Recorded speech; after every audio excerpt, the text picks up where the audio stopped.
RBSC second grade Sanskrit विषय teacher से जो भी विद्यार्थी तैयारी कर रहा है उनके लिए ये क्लास चल रही थी।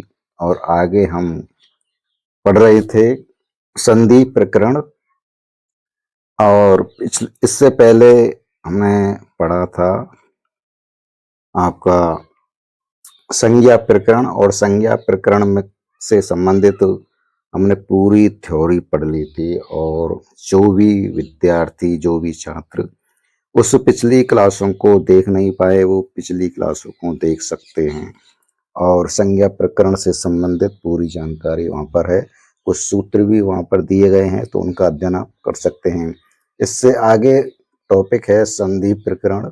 और संधि प्रकरण में जैसा कि आप शुरू से पढ़ते आ रहे हैं, जिनके पास भी संस्कृत विषय रही होगी कक्षा 6 से लेकर के और 12वीं तक, तो संधि प्रकरण में हम सामान्य रूप से किसे कहते हैं संधि, और संधियों के प्रकार और संधियों के सूत्र कौन कौन से होते हैं, आखिर क्या होता है, इनके बारे में थोड़ी सी चर्चा यहाँ पर हम करते हैं। संधि का अर्थ होता है कि मित्रता या मेल मिलाप जुड़ाव। संधि से मतलब क्या है कि संधि का मतलब होता है मित्रता या मेल मिलाप या जुड़ाव, या संधि का मतलब होता है सीधा सीधा समझौता। इसको हम एक उदाहरण से समझते हैं। जैसे कि आपकी दो राजाओं की कोई सेना है, एक राजा इधर है और एक राजा इधर है। जब दो राजाओं की सेना या दो राजाएं आपस में लड़ते हैं, युद्ध करते हैं, तो जब एक राजा हारने को होता है, पराजित होने को होता है, तो हारा हुआ राजा जो होता है वो जो जीते हुए राजा से क्या कर लेता है, संधि करता है। क्या करता है? संधि करता है, एक समझौता करता है। और उस समझौते में कुछ शर्तें निर्धारित की जाती हैं। तो ठीक उसी प्रकार से यहाँ पर भी जो संस्कृत विषय है, जो हमारे शब्द भंडार हैं, है ना, शब्द हैं या जो भी आपके वाक्य हैं, उनमें जब हम एक शब्द को दूसरे शब्दों से जोड़ते हैं और उन शब्दों में जो वर्णों को आपस में योग करते हैं या संधि करते हैं या मिलाते हैं, तो उनमें क्या होता है, एक शर्त के अनुसार उनमें परिवर्तन होता है। क्या होता है? परिवर्तन होता है। तो उस परिवर्तन जो होता है, किनके मिलने से? वर्णों के मिलने से, है ना। शब्द जब हम मिलाते हैं तो वर्ण होते हैं पहले, तो वर्णों के मिलन से क्या होता है, उनमें परिवर्तन होता है। तो उसको हम परिस्थिति को क्या कहते हैं? संधि कहते हैं। सीधा सीधा हम यहाँ पर समझ सकते हैं कि दो वर्णों के मेल को, जो दो वर्णों के मेल को क्या कहते हैं? संधि कहते हैं। और यदि हम भावार्थ समझें, तो यहाँ पर संधि से तात्पर्य यही है कि जब हम दो वर्णों को आपस में जोड़ते हैं या योग करते हैं या मिलाते हैं, तो उसके बाद में जो नया वर्ण बन के आता है, वह स्थिति क्या कहलाती है? संधि। तो संधि प्रकरण से तात्पर्य यही है कि दो वर्णों के योग या मिलान करने से जो वर्ण विकार आता है, जो नया वर्ण बनता है, वही संधि होती है। इसमें संस्कृत में जो परिभाषा है वो इस प्रकार से दी गई है कि वर्णानाम अतिशयत सन्निध संधि। वर्णानाम, वर्णों की अतिशयत, अत्यधिक, सन्निध, निकटता ही क्या है? संधि है। यानी वर्णों की अत्यधिक निकटता क्या है? संधि है। यहाँ से सीधा सीधा क्वेश्चन बनता है कि वर्णानाम अतिशय सन्निध, ये खाली लाइन छोड़ देगा और आवासदम दे देगा, ऑप्शन में दे देगा संधि है, समास है, क्या है, और भी कुछ दे देगा ऑप्शन में। तो यहाँ पर ये लाइन जो कि तो आपको याद रखनी है। वर्णानाम अतिशयत सन्निध, सन्निध संधि, यानी वर्णों की अत्यधिक सन्निकटता को ही क्या कहते हैं? संधि कहा जाता है। आगे लाइन दी गई है, संहिता एक पदे नित्यम। संहिता, संहिता का तात्पर्य यहाँ पर संधि से है। संहिता मतलब समझौता, यानी वर्णों की जो होती है संहिता होती है, यानी निकटता होती है। तो संहिता एक पदे नित्यम, जो संहिता है अर्थात जो संधि है वो हमेशा एक पद में पाई जाती है। पद किसे कहते हैं? अर्थपूर्ण हम जो शब्द होता है उसको क्या कहते हैं? पद कहते हैं। तो संहिता, संहिता किसमें पाई जाती है? संहिता जो है यानी संहिता संधि किसमें होती है? एक पद में पाई जाती है। तो संहिता एक पदे नित्यम, नित्य धातु उपसर्ग योगे, और हमेशा धातु और उपसर्ग के योग में क्या देखने को मिलती है? संधि मिलती है यानी संहिता मिलती है। नित्या समासे, नित्या समासे, समास में आपके समास में भी संहिता मिलती है। और वाक्य तुषा विवक्षाम अपेक्षते, और वाक्यों में भी हम हर और क्या देखते हैं? संहिता देखते हैं यानी संधि देखते हैं। तो इस प्रकार से दो वर्णों के मेल को हम संधि कहते हैं। और संधि हम हमेशा एक पद में देख सकते हैं, एक धातु और उपसर्गों के योग में देख सकते हैं, संधि को हम समास में देख सकते हैं, वाक्यों में भी देख सकते हैं। वाक्य तु सा विविक्षाम अपेक्षते, तो वाक्यों में भी क्या कर सकते हैं? देख सकते हैं। तो संधि के बारे में आप समझ गए होंगे कि दो वर्णों के मेल को संधि कहते हैं। तो यहाँ से संस्कृत में सीधा सीधा एक क्वेश्चन परिभाषा को लेकर के पूछा जा सकता है। संधि के भेद, अब चलते हैं संधि कितने प्रकार की होती है। सभी जानते हैं, तीन प्रकार से होती है। मोटे तौर पर संधि के तीन भेद बताए गए हैं: अच संधि, हल संधि और विसर्ग संधि। इसमें अच संधि, अच माने जो होता है वो स्वर होते हैं। अच क्या है? वैसे प्रत्याहार है। तो अच के अंतर्गत जो आते हैं, अच प्रत्याहार के अंतर्गत जो वर्ण आते हैं वो सभी स्वर होते हैं, इसलिए ये अच संधि, इसका दूसरा नाम आपकी स्वर संधि भी है। हल संधि, हल एक प्रत्याहार है और हल प्रत्याहार में समस्त व्यंजन आते हैं। क्या आते हैं? समस्त व्यंजन आते हैं, इसलिए इसको हल संधि भी कहते हैं और व्यंजन संधि भी कह सकते हैं। और तीसरी है विसर्ग संधि, और इसमें विसर्ग से संबंधित यहाँ पर संधि होगी। और थोड़ा समझते हैं कि अच संधि जो है, अच संधि में क्या हुआ कि अच संधि में जहाँ स्वरों के स्थान पर आदेश या परिवर्तन होगा, अच संधि में जो कि स्वर संधि है, इसमें क्या होगा कि जितने भी स्वरों हैं वो स्वरों का स्वरों से आपस में मेल होगा, और उस स्वरों के स्थान पर जो परिवर्तन होगा वह अच संधि होगी। हल, हल संधि किसे कहते हैं? हल संधि उसे कहते हैं जहाँ आदेश या परिवर्तन हल के स्थान पर हो। आदेश या परिवर्तन हल के स्थान पर हो या व्यंजन के स्थान पर हो, वहाँ पर हल संधि या व्यंजन संधि कह सकते हैं। विसर्ग संधि क्या है? विसर्ग संधि उसे कहते हैं जहाँ पर आदेश या परिवर्तन, जहाँ पर आदेश या परिवर्तन किसके स्थान पर होना चाहिए? विसर्ग के स्थान पर होना चाहिए। तो इस प्रकार से संधि की सामान्य परिभाषा यहाँ पर है कि वर्णानाम अतिशयत सन्निध संधि, कि वर्णों की अत्यधिक समीपता ही क्या है? संधि है। और संधि जो होती है उस संधि का दूसरा जो नाम है वो संहिता भी रखा गया है। पिछली बार एक क्वेश्चन आया था कि संधि का अपर नाम किम अस्ति, संधि का दूसरा नाम क्या समझाया जा सकता है? तो उसमें ऑप्शन था संहिता। तो संहिता के बारे में, जो संहिता है, संहिता को ही हम क्या कहते हैं? संधि कह सकते हैं।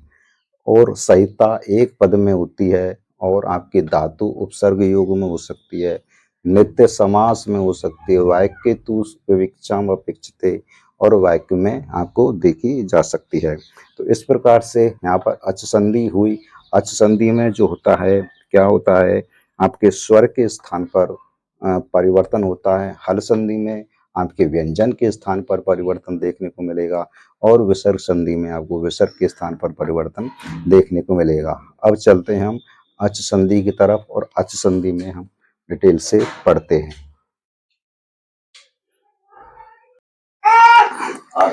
तो अब हम देखते हैं अच संधि, और अच संधियों के यहाँ पर बताए गए हैं कि अच संधि क्या है। कि जो है अच संधि की परिभाषा पहले ही बता दी गई है कि जहाँ पर स्वरों के स्थान पर क्या होता है? आदेश या परिवर्तन हो, वह कहाँ होता है, अच संधि होती है। तो अच संधि के यहाँ पर 7 भेद हैं।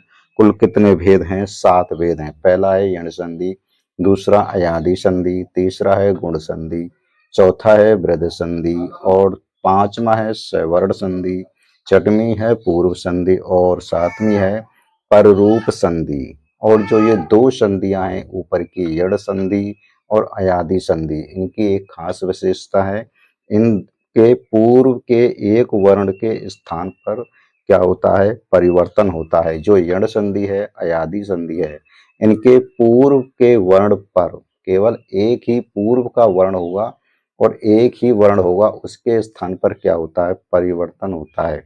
बाकी की ये 5 संधि हैं, गुण संधि, वृद्धि संधि, सवर्ण संधि, पररूप संधि, पूर्व रूप संधि और पररूप संधि, इनमें की विशेषता है कि पूर्व और पर वर्ण के स्थान पर क्या होता है, परिवर्तन होता है। इसमें पूर्व वर्ण और पर वर्ण दोनों के स्थान पर परिवर्तन होगा। लेकिन जो यण संधि है और अयादि संधि है, इसके पूर्व के एक वर्ण पर ही केवल परिवर्तन होगा। यानी जो यण संधि है, वो पूर्व का जो एक वर्ण है उसी में ही क्या होगा, परिवर्तन होगा, यण संधि और अयादि संधि में। तो इस प्रकार से जो अच संधि के जो भेद हैं वो 7 हैं। अब एक एक करके इन अच संधियों के बारे में देखते हैं। पहले हम लेते हैं यण संधि, और यण संधियों को हम पूरी विस्तार से पढ़ते हैं। इसमें कौन कौन से सूत्र आएंगे, कौन कौन से सूत्र नहीं आएंगे। यहाँ से भी सीधा एक प्रश्न बन सकता है कि जो अच संधि है, अच संधि के भेद नहीं है, तो अच संधि के भेदों में नहीं है, ऑप्शन में कुछ भी दे देगा। तो ये अच संधि के भेद आपको 7 याद रखने हैं। यण संधि, अयादि संधि, गुण संधि, वृद्धि संधि, सवर्ण संधि, पूर्व रूप संधि और पररूप संधि। ये 3 नई संधियां हैं जो बहुत ही इंपॉर्टेंट हैं। सवर्ण संधि, पूर्व रूप संधि और पररूप संधि, इनको हम आगे समझेंगे। तो पहले चलते हैं यण संधि की तरफ कि यण संधि क्या है। आगे यण संधि है, और ये यण संधि के यहाँ पर कुछ सूत्र दिए गए हैं। ये वे सूत्र हैं जो यण संधि में आते हैं। यण संधि में जो प्रयुक्त किए जाने वाले सूत्र हैं, पहला सूत्र है एको यणचि, दूसरा सूत्र है तस्मिन् इति निर्दिष्ट पूर्वस्य, तीसरा सूत्र है स्थाने अनंतरम, चौथा सूत्र है अनचि च, पांचवा सूत्र है झलाम जस झसी, छठवां सूत्र है संयोगांतस लोप है, सातवां सूत्र है अलो अंतस्य लोप है, और आठवां है यण प्रतिषेधो वाच्यम। ये जो यण प्रतिषेधो वाच्यम है, यह एक वार्तिक है, और वार्तिक है, इसके बारे में, इन सभी सूत्रों के बारे में हम कुछ चर्चाएं कर लेते हैं। क्योंकि ये यण संधि में प्रयुक्त होने वाले सभी सूत्र हैं। सबसे ज्यादा जो प्रयुक्त होने वाला सूत्र है वो इको यणचि है। इको यणचि के बारे में भी हम आपको बताएंगे कि इको यणचि का सूत्र यह कहता है कि इक के स्थान पर इको यणचि, इको यानी एक प्रत्याहार का क्या हो जाता है, यण हो जाता है। और यण में कौन कौन से वर्ण आते हैं, इक में कौन कौन से वर्ण आते हैं, इसके बारे में भी हम बताएंगे। यहाँ से क्वेश्चन बनने का ये चांस है कि प्रश्न आ सकता है कि यण संधि में प्रयुक्त होने वाले कौन कौन से सूत्र हैं। आपको ऑप्शन में दे देगा इको यणचि, दूसरा ऑप्शन में दे देगा तस्मिन् निर्दिष्ट पूर्वस्य, तस्मिन् इति निर्दिष्टे पूर्वस्य, तीसरा ऑप्शन में दे देगा स्थाने अनंतरम, चौथा दे देगा अनचि च, और चौथे ऑप्शन में अनचि च या उपयुक्त सभी। तो इसलिए ये जो यण संधि में प्रयुक्त होने वाले सूत्र हैं, ये इन सूत्रों से भी प्रश्न पूछे जा सकते हैं। इसलिए इन यण संधि में जो प्रयुक्त होने वाले सूत्र हैं, यहाँ पर आपको दिखाना अनिवार्य है। इसलिए मैंने यहाँ पर आपको ये यण संधि में जो प्रयुक्त होने वाले सूत्र हैं वो यहाँ पर लिखे हैं। ज्यादातर तो सूत्र से पर एक ही सूत्र से काम चल जाता है। कोई अणची तस्मिन् निर्दिष्ट पूर्वस्य स्थाने अनंतरम अनचि च। इस प्रकार से जो ये संयोगांतस्य लोप है इनके बारे में बताएंगे, तो एक एक करके देखते हैं और समझते हैं। तो यहाँ पर जो इकोई अणचि सूत्र है ये कहता है कि एक प्रत्याहार के, यानी जो आपका एक प्रत्याहार है ना, एक प्रत्याहार में कौन कौन से वर्ण आएंगे? एक प्रत्याहार में आएंगे आपके ई, उ, री और लृ। ई, उ, री, लृ इनका क्या हो जाता है? यण हो जाएगा। क्या हो जाएगा? यण हो जाएगा। कब हो जाएगा? उस असमान अच आने के बाद। ये सूत्र की व्याख्या है। अगला सूत्र है तस्मिन् इति निर्दिष्ट पूर्वस्य। इस सूत्र से क्या होता है? इस सूत्र से यह होता है कि सप्तमी विभक्ति के द्वारा निर्दिष्ट कार्य यण होता है। तस्मिन् इति निर्दिष्ट पूर्वस्य सप्तमी विभक्ति के द्वारा निर्दिष्ट कार्य क्या होता है? यण होता है। इसका व्याख्या है। अगला सूत्र है स्थाने अनंतरम। स्थाने अनंतरम भी इसी इकोई अणचि के अंतर्गत है, जो हम आगे आपको बताएंगे। ये स्थाने अनंतरम ये कहता है कि शब्दों के कौन से स्थान पर कौन सा वर्ण यण होगा। शब्द यानी जो वर्ण है, वर्ण के कौन से वर्ण के स्थान पर यण होगा, तो ये सूत्र निर्धारित करता है कि स्थाने अनंतरम। अगला है अनचिचय। अनचिचय सूत्र यह कहता है कि अच परे यर को विकल्प करके द्वित हो जाता है।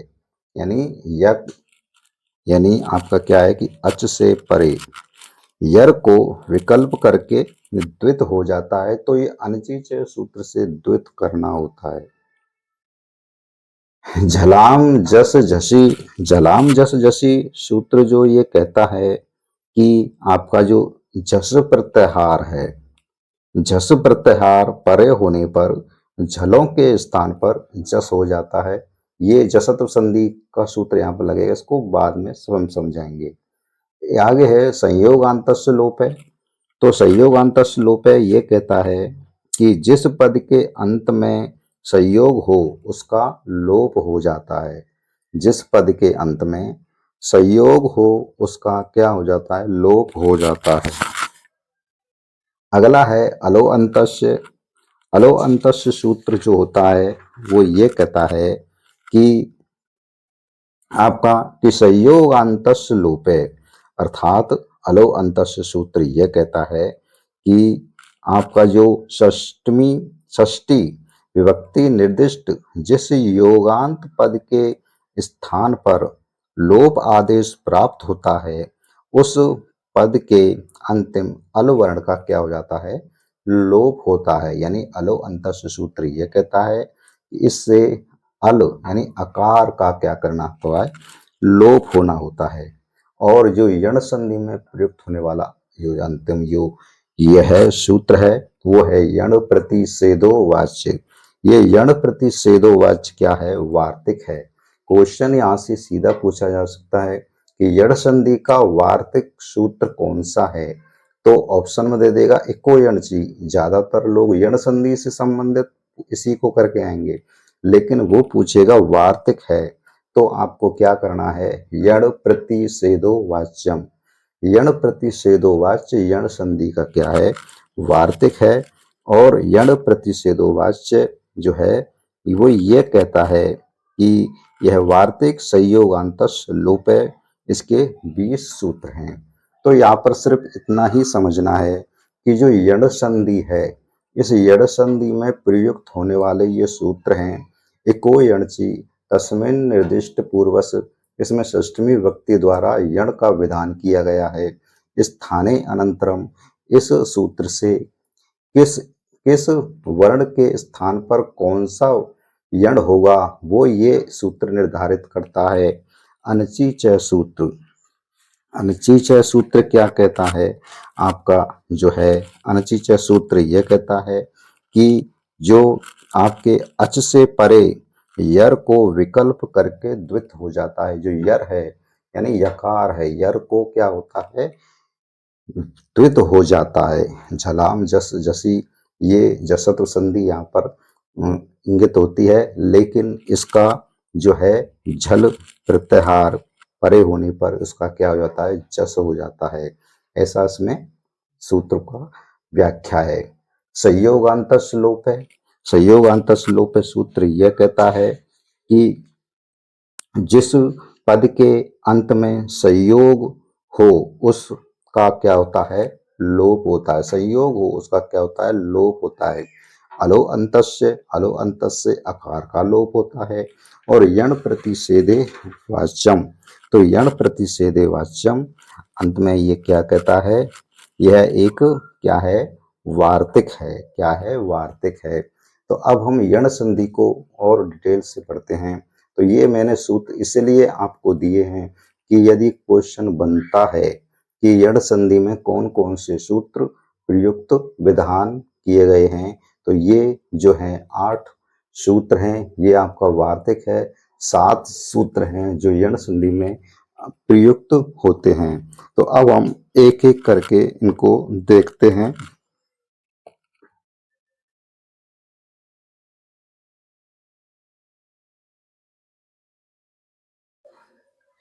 तो आगे हम देखते हैं इको यणची सूत्र है और इसके अब उदाहरण सहित हम समझते हैं।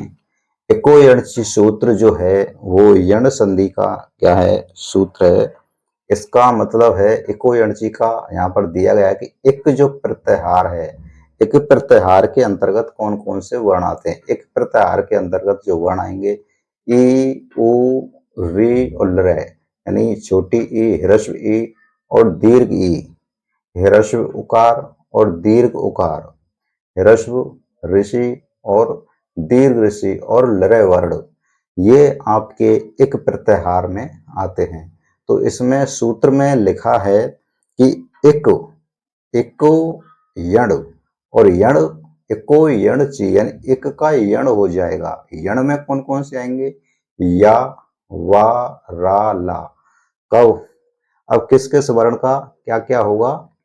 यदि एक प्रत्याहार के बाद यानी ह्रस्व ई, दीर्घ ई, ह्रस्व उकार और दीर्घ उकार, ह्रस्व री और दीर्घ री और लृ, लृ के बाद में यदि असवर्ण अच हो, इनके ये इधर की पूर्व होने चाहिए और इनके बाद में कोई असवर्ण अच हो। असवर्ण अच का मतलब होता है इनके विपरीत, इनके विपरीत होने चाहिए, ये समानांतर नहीं होने चाहिए। जैसे ई के बाद ई नहीं होना चाहिए, उ हो सकता है, री हो सकता है, लृ, यानी कोई भी अच हो सकता है। जैसे उ यदि इधर की साइड में आ जाता है उ, तो उधर दूसरी साइड में आपका क्या होना चाहिए? असवर्ण अच होने चाहिए, यानी क्या होने चाहिए? विपरीत होने चाहिए। तब जो है एक का क्या होगा? यण होगा। एक प्रत्याहार का क्या होगा? यण आदेश होगा। कब होगा? जब एक प्रत्याहार के बाद असवर्ण अच हो। असवर्ण अच का मतलब असमान वर्ण हो। जैसे ई है तो ई के बाद में आपका क्या होना चाहिए? ई नहीं होना चाहिए। ई के बाद में कोई भी स्वर हो तो ई का क्या हो जाएगा? या हो जाएगा। इसी प्रकार से यदि पूर्व पद में आपका उ आ जाता है, उकार वर्ण आ जाता, उकार स्वर आ जाता है, तो और उसके बाद में असवर्ण अच आ जाता है, तो उ का क्या होगा? वा आदेश होगा। इसी प्रकार से ऋषि ऋकार है तो ऋकार के बाद में असवर्ण अच हो और क्या हो? असवर्ण अच हो और इधर ऋकार हो तो री का क्या हो जाएगा? रा आदेश हो जाएगा। और लृ है, लृ के बाद में यदि कोई असवर्ण अच हो और लृ का क्या हो जाएगा? ला आदेश हो जाएगा। असवर्ण से तात्पर्य यहाँ पर इन वर्णों से है। जैसे उदाहरण से हम स्पष्ट करते हैं कि जैसे दिया गया है, उदाहरण दिया है सुधी और उपास्य। ये दो शब्द हैं, सुधी और उपास। अब यहाँ पर हम देखेंगे गौर से, जब हम सुधी प्लस उपास इन दोनों की यदि हम संधि करेंगे तो इधर क्या दिया गया है, इकार। इकार दिया है, बड़ी दीर्घ इकार दिया गया है, और इधर क्या दिया है, उकार। उकार दिया गया है, यानी इस ई के बाद में असय वर्ण, यानी ई ई जो दीर्घ इकार है या ह्रस्व इकार है, ह्रस्व इकार हो या दीर्घ इकार हो, यदि इसके बाद में कोई असवर्ण अच हो, असवर्ण अच का मतलब जो इधर है उसके विपरीत होना चाहिए, है ना। ये भी हो सकता है, ये भी हो सकता है, ये भी हो सकता है, लेकिन यहाँ जो दिया गया है वो नहीं होना चाहिए। तब क्या होगा, ई का क्या होगा, आपका या आदेश होगा। कब होगा, अब हम उसको तोड़ते हैं, तोड़ करके देखो, इस ई को अलग करते हैं तो दूसरी लाइन में दिया गया है शुद्ध, इसमें से धी में से दीर्घ इकार निकालेंगे तो इकार को अलग किया और प्लस उपास, धी अलग किया उपास। अब जो इकार है, दीर्घ इकार है, इस इकार को उकार के साथ, यदि उकार आगे आ रहा है, असवर्ण है, तो इस इकार का क्या हो जाएगा, जब इन दोनों दोनों शब्दों को मिलाएंगे तो ई का दूसरे लाइन में क्या होगा, या आदेश होगा। जैसे शुद्ध, शुद्ध शुद्ध है प्लस या आदेश किसके स्थान पर हुआ है, इकार के स्थान पर। तो इकार के स्थान पर या आदेश हुआ है, और या आदेश क्यों हुआ है, क्योंकि आगे क्या है, उकार है। उकार का मतलब आपका असवर्ण अच है। असवर्ण अच का मतलब यही है कि यदि हम संधि कर रहे हैं और संधि करते समय यदि इधर इकार हो या उकार हो या ऋकार हो या लकार हो, तो इन सब का क्रम से क्या हो जाता है, ई का तो या होगा। यदि इधर की साइड में ई है और उधर की साइड में दूसरी साइड में आपका कोई भी अच है तो उस ई का क्या होगा, या आदेश होगा। यदि इधर की साइड में ऊ है तो उस ऊ का क्या होगा, वा आदेश होगा। इधर की साइड में यदि री है तो री का क्या होगा, रा आदेश होगा। यदि इधर की साइड में लरे है तो लरे का क्या होगा, ला आदेश होगा। लेकिन दूसरा पद है इस पर कोई भी प्रभाव नहीं पड़ेगा, क्योंकि हमने पहले ही बता दिया है कि यड़ संधि और अयादि संधि ये दोनों पूर्व के एक वर्ण के स्थान पर आदेश होने वाली संधि हैं। यानी यड़ संधि और इससे पहले बताया था कि अयादि संधि, ये दोनों जो संधि हैं ये पूर्व पद के अच में क्या होता है, आदेश होने वाली संधि हैं। सिर्फ इधर की साइड में ही परिवर्तन होगा, ये जो अच हैं इनकी साइड परिवर्तन नहीं होगा। इसलिए इकार है, इकार का या आदेश हुआ। अब या होने पर अब हम सब सारे शब्दों को मिला लेंगे तो ये आधा धा है, इसमें या मिलेगा, और जब इसमें इसमें मिलेगा या में, तो शुद्ध और इधर उकार है और ऊ की जो मात्रा है वो इस या में लग जाएगी, तो शुद्ध्युपास्य, इस तरह से ये शब्द बनेगा। तो यहाँ पर कौन सी संधि हुई, यहाँ पर आपको यण संधि हुई। अगला उदाहरण देखते हैं और उकार का एक उदाहरण लेते हैं और उसको समझते हैं। आगे हम उकार का एक उदाहरण लेते हैं कि इस आगे शब्द है मधु प्लस अरि। अब इस मधु के जो इधर उकार है और इधर अकार है, यानी इधर आपका क्या है, उ है, और इधर आपका क्या है, असवर्ण अच है। यानी इस उकार के विपरीत क्या है, वर्ण है। तो उकार का क्या होगा, यहाँ पर क्या दिया है कि यदि इधर की साइड में उ आए तो उ का क्या होगा, वा आदेश होगा। तो हमें उ का क्या बनाना है, वा बनाना है। अब इसको हम थोड़ा और तोड़ते हैं तो मधु प्लस इस उकार को अलग करते हैं तो मधु हलंत वाला धा बनेगा और उ अलग रहेगा, अरि। अब इस उकार को क्या बनाते हैं, वा बनाते हैं। तो मधु प्लस उ को क्या बना दिया, वा बना दिया, प्लस अरि। और जब हम इन तीनों को सब वर्णों को शब्दों को जोड़ते हैं तो क्या होगा, ये मध का जो धा का आधा है इसमें वा में मिलेगा, और इधर का जो वा आधा बना है हलंत वाला है तो इसमें आकार नहीं है, तो ये जो आकार है इसके अंतर्गत चला जाएगा तो क्या बनेगा, मधुवरी। क्या बनेगा, मधुवरी। तो इस प्रकार से मधु प्लस अरी, यानी जो उकार है, उकार के बाद क्या आना चाहिए, असवर्ण अच आना चाहिए। असवर्ण अच से मतलब यही है कि जो इधर उकार है और इधर के विपरीत आना चाहिए, यानी उकार नहीं होना चाहिए, समान नहीं होना चाहिए। इधर जो अच दिया गया है वही अच इधर नहीं होना चाहिए, विपरीत अच होना चाहिए, तब जाकर के आपका यहाँ पर इको यणची जो इक प्रत्याहार में जो भी वर्ण आते हैं वो इक के क्या हो जाते हैं, यण आदेश हो जाएंगे। यानी ई का या आदेश होगा, ऊ का वा आदेश होगा, री का रा आदेश होगा, लरे का ला आदेश होगा। जैसे उदाहरण दिया गया, दूसरा उदाहरण मैंने दे दिया है कि मधु प्लस अरी, तो उस उकार को क्या हुआ, हमने यहाँ पर अलग अलग खंडन किया। उकार उकार को क्या किया, वा किया, क्योंकि इधर आगे क्या है, अकार है, यानी असवर्ण अच है, यानी इसके विपरीत अच है, समान अच नहीं है, इसलिए उकार को वा आदेश हुआ। तो मधुवरी आपका यहाँ पर पूर्ण शब्द बना। तो दो शब्दों को मिला करके पूर्ण शब्द बना। अब अगला उदाहरण हम इसका लेते हैं, ऋषि का। आगे हमारा एक उदाहरण और लेते हैं, और ये उदाहरण है धात्र प्लस अंश।